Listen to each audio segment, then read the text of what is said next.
Hello my friends and welcome back. Thank you very much for being with me again today. Who benefits from a prolonged war in Ukraine? So who would want it to keep going and who would like to stop it? Obviously the people that are, the nations, the Russian nation, the Ukrainian nation, they don't want that war to continue, that's for sure. Now, do the military want that to continue? Well, not the ones in the front over there. Do the officers right there, the commanders? I think they feel okay with that because they're in command and they're very important. All of a sudden, the same with the Americans.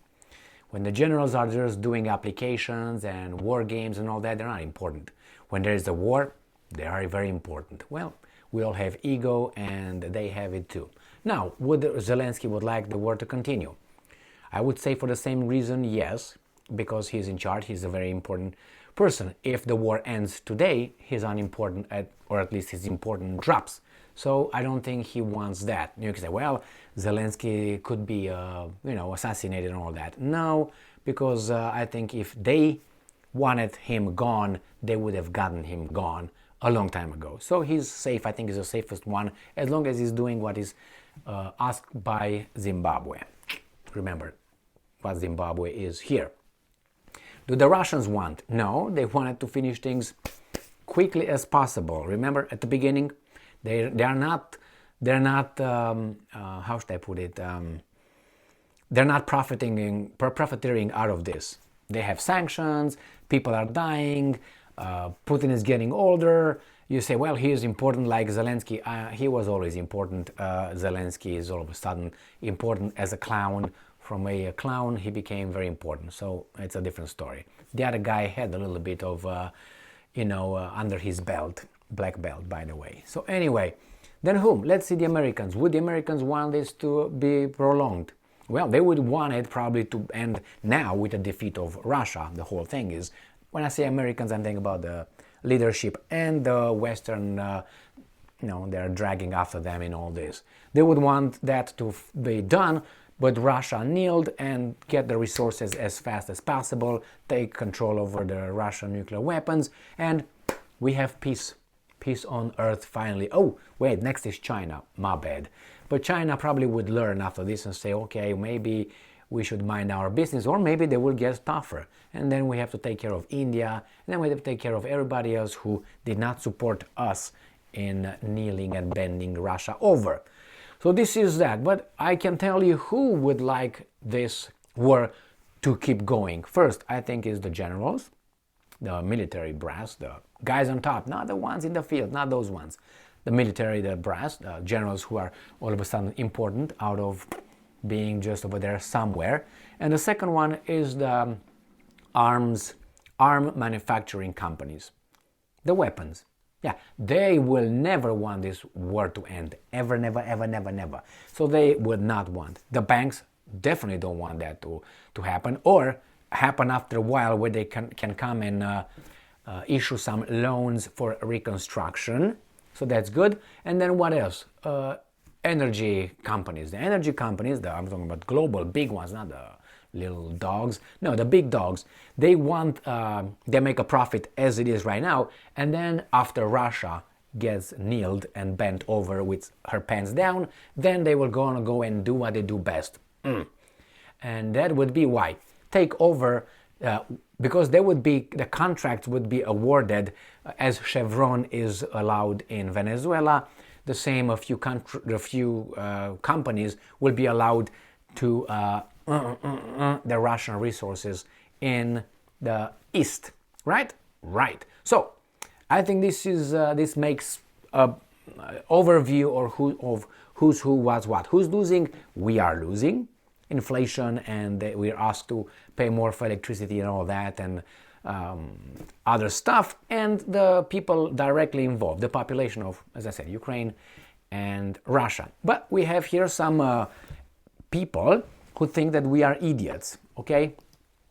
Look how serious he is, like my thumbnails, like that, yes, very, very irresolute guy. Yeah, this comes from Ukrainska Pravda. Zelensky, Russia expects to prolong war. We have to speed things up. I don't think you want that, for the reason I already provided. I don't think Russia expects expects, not because it wants, expects because the other ones that I mentioned probably want it prolonged. Russia would have been okay if everything would have ended in March 1st, 2022. And I think the Ukrainian population as well, but with different outcomes, obviously. We have to speed things up. You know what it means? Give us more weapons. That's the whole point. Not that he wants to speed up things to stop the war. No. That's my assessment. President Volodymyr Zelensky has said that Russia is trying to drag the war. What, you want them to surrender? And Ukraine should speed up the events and supply of weapons. I didn't read this article, just so you know. Now I read it with you. And I'm quoting, "We are doing everything to ensure that our pressure outweighs the occupiers' assault capabilities, and it is very important to maintain the dynamics of defense support from our partners. The speed of supply has been and will be one of the key factors in this war. Russia hopes to drag out the war. No, it hopes to end it right now with their outcome that they want to have. That's what they want. Once they have that done, the war could be over. I think from their perspective. From your perspective, I don't know what exactly you want. To exhaust our forces. Yes, of course, they want to win, and you want to win, so you have the same goal. So we have to make time our weapon. Okay, we must speed up the events, speed up the supply and opening of new necessary weaponry or options for Ukraine. Yes, and I just covered another article where he asks for long-range missile systems, attack MS, the ones that they wanted, and he's going to receive them. Well, this is what Zelensky says. Obviously, I think, my opinion, my assessment is that he doesn't want this to open too soon. And let's go to the other article coming from Russia Today.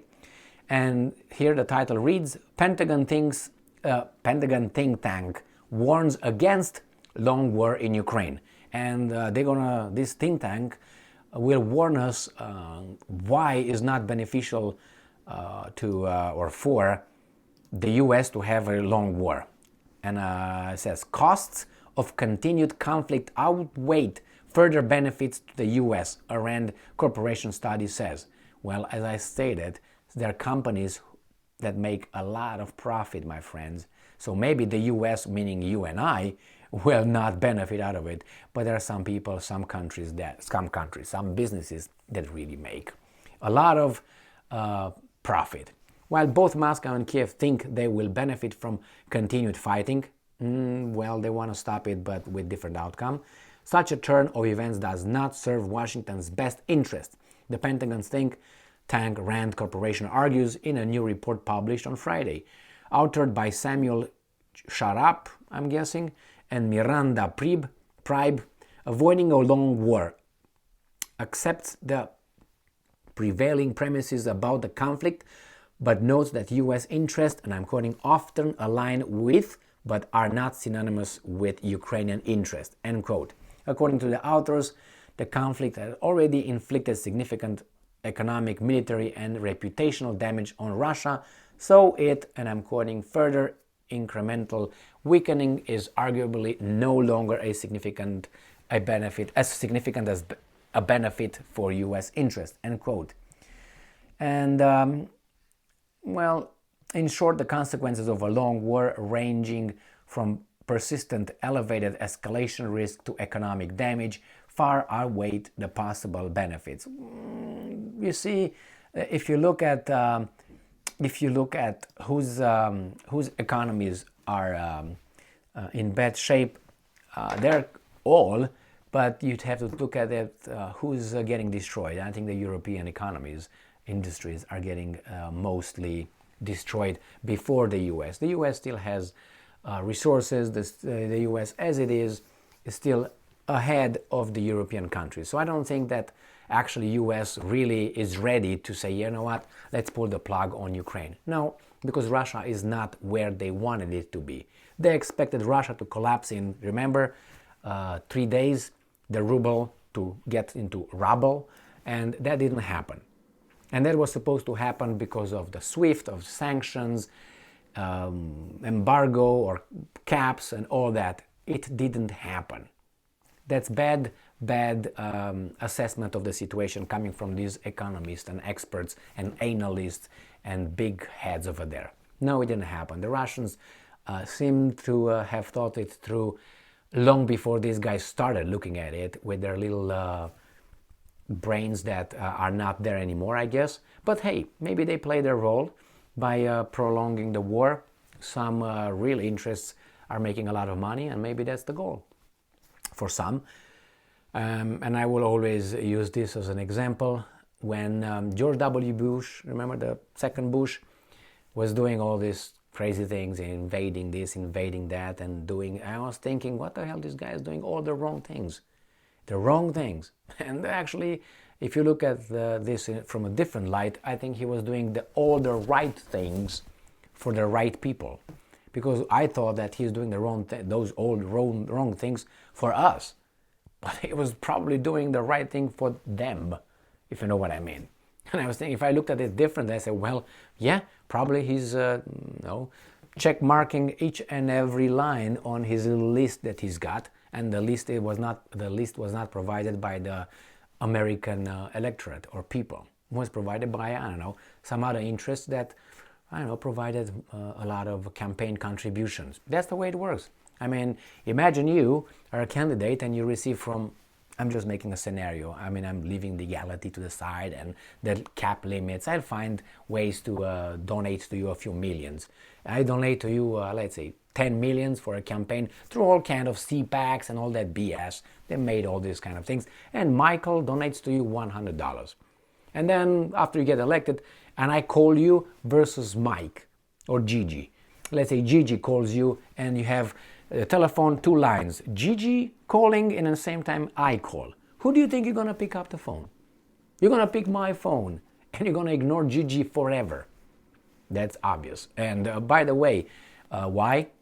Without those 10 millions or those $10 million obviously are more than $100 of Gigi's, correct?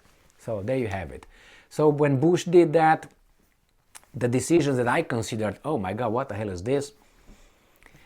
You know what I mean. So the same here. U.S. and military-industrial complex is making a kill for the reasons I lay down here. And that's it, my friends. The war is not going to end too soon. And I suspect that if tomorrow Russia collapses, there are going to be a lot of people crying that right now say, yeah, let's fight. Yes, we are at war. That's not a good thing. A lot of people were crying because that means their profits will kind of go low. You know, the war will end. The profits are going, oh my God. But they will switch things. You know, they will adapt.